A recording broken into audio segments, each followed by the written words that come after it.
Hello everyone, welcome to Online Help Guide.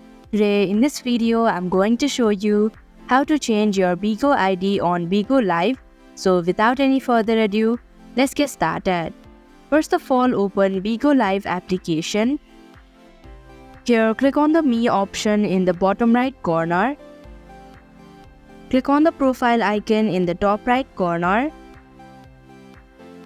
Then tap on the edit icon in the top right corner. Now scroll down your screen and here you can see Bigo ID option. Tap on it. Now enter a new ID. Now tap on the submit option. And that is how you can change your Bigo ID on Bigo Live application.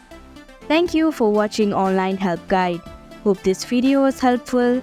If it was, hit the like button and comment down if you have any questions or feedback. Also, if you are new to our channel, subscribe and hit the bell icon so that you don't miss our upcoming videos.